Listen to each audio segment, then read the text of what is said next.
That's so funny. So, Ninjago Dragons Rising is approaching the release of its third season, and I think that's a pretty exciting concept. Not only has this show helped carve out its own identity, but it's successful enough to keep on going.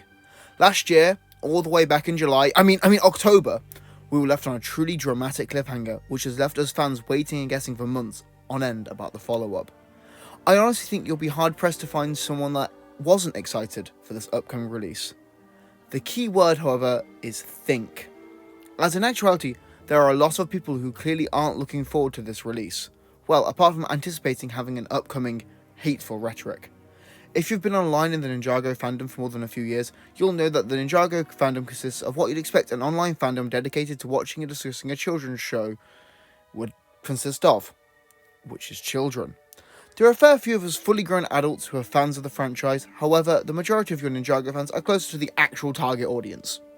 As such, there are some people that can be increasingly childish in their rhetoric towards the Ninjago fanbase, and oftentimes not just the children. There's not that much wrong with children being immature inherently, however, this gets a little bit worse when the immaturity teeters into being hateful, and as I said, not just with the younger fans but with some of the older ones as well. I think that some older fans have really helped to cultivate a hateful culture. From Lego Ninjago, he who holds the staff of hypnosis commands the Snake Army. The ninja have stolen the staff and are escaping in the tread assault. You must build the stake truck and get back the staff. Tail strike attack. Steer into position and activate the defense mechanism. The snakes have been beaten with the new playsets from Lego Ninjago, each set sold separately. First, I want to define what I mean by hateful. I don't mean simply disliking or even hating a season of Ninjago or a character or something like that. For example, I don't think there's anything wrong with disliking portions of the show. For example, I will gladly join with the chorus of people who don't like Rebooted, Hands of Time, and most recently, and maybe importantly, Crystallized. However, by hatred I mean, as per dictionary definition, filled with hatred and having a deep-rooted, fundamental and unhealthy dislike of a thing, especially when said thing is a glorified Lego commercial. Online, there have, since the release of Dragons Rising back in 2023, been a large increase in accounts existing to troll the Ninjago fanbase. Ninjago has always had its online trolls. Heck, even I made a troll account back in 2022 for a joke. However, there's a degree of sincerity and a hate to this new wave of Ninjago trolls, and a lot of it consists of right-wing principles.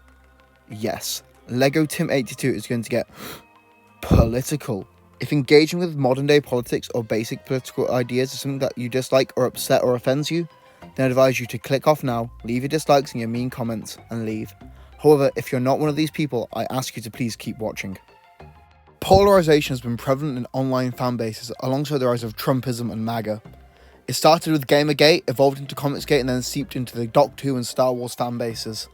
There are many reactionary YouTube channels spreading misinformation as part of a misogynistic, anti-woke agenda. They will often complain about the increased role of women in media, or the existence of gay people in media, or the existence of minority groups in media. It's been a problem for the better part of a decade now, and given the insane state of geopolitics still, it's not going away anytime soon. Initially, this online rhetoric wasn't much of an issue to me. I was able to tune it out and, in most cases, veer towards the Ninjago fandom. Despite its online dramas and bickering, there weren't issues as prevalent as this in the Ninjago fandom until Dragons Rising released. But why? Why has Dragons Rising opened up the floodgates for right-wing Ninjago backlash? Well, it all starts with Cole. New Lego Ninjago sets. Cole is attacked by the Anaconda warriors.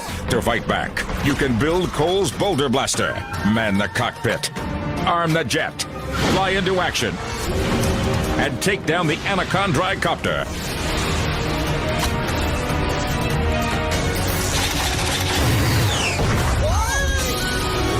With the new Lego Ninjago playsets, each set sold separately. Cole is great. We all love Cole as a character. He's the fun, light-hearted rock, pun intended, of the team. However, upon the release of Dragons Rising, he had the audacity to be, not even gay, implied to potentially be in a gay relationship, in a way subtle enough to get past foreign censors. However, this has not stopped certain individuals from taking this implication and running with it as actual fact in canon, and then have used this as an excuse to make a campaign of hatred and homophobia. The hashtag #SaveMyBoyCole gained widespread attention across the fanbase, of course dedicated to saving Cole from being gay. Posts on this hashtag range from childish to very vitriolic, and if you want to have a look, it's a hashtag posted on daily on Instagram. I'm not going to put some of the stuff on here. However, I'm not going to beat around the bush. I'm not going to be vague and say, there are some people online saying this. I am naming names. There are lots of accounts like OG Ninjago Supremacy, F Gay Ninjago, Stop Gay Ninjago, and many others, posting not just homophobic extreme right-wing things, but also racist, Islamophobic, and general anti-woke content. You can search these accounts up yourself if you really want to, but I would recommend you do not do that because it's some pretty horrible stuff in there. However, there's a main account, a face behind all of this, a case study for the back half of this video, as it were, and this case study is Chris Creator. Chris Creator is an infamous name amongst those in the know. He often finds himself on Instagram and TikTok For You pages. Some of his posts are normal Ninjago memes, some nostalgia posting, and some are hateful. Some are very hateful. One of the things that Creator does is attack the creative team behind Ninjago. He will name them personally and create horrible memes and posts, which can only be described as cyberbullying. Doc Wyatt, Kevin Burke, and Glenn Larkin all have put time and effort into making this show, and if you don't like the narrative, there's no reason for you to harass and insult these people on a personal level. Creator often does this. He will own his homophobia and is prideful of the way he acts. However, the biggest problem I have with this is his justification. Chris Creator claims to be a Christian. Whether he is or not is between him and God. However, he uses this as a rationale and a causation for his rhetoric and being the way he is. I myself am a Christian. I have been for the vast majority of my life now. And that's exactly the reason why I find this reasoning so upsetting. He believes, for whatever reason, that it is God-given duty to tackle this, almost a call to arms. Yet his attitude is not Christ-like, not in the slightest. He's your classic MAGA Christian. He uses and misinterprets things in the Bible to help justify and perpetuate his rhetoric, and the entire time is the opposite of Christ-like. This meme here, with an AI slop image of Jesus, is easily many, many times more offensive to Christ than anything a Lego cartoon could possibly contain. I'm focusing on him so much because A, he calls himself a teenager. He might not be, but if he is, he's young and immature. Not saying that excuses his behaviour, but it shows he's clearly been radicalised to believe these sorts of things. B, the Ninjago fandom consists mostly of children. I just hope that children online don't see what he posts and begin to agree with and adopt his hateful views, but given the size of his following, this is a legitimate fear I have. If you're a kid watching this who likes Chris Creator, I want you to really think if he's a good person or not, if he's a role model or not, because he's really not. I personally do not think anyone as hateful as him could be. Psalm 145 verse 8 says, "The Lord is gracious and compassionate, slow to anger and rich in love."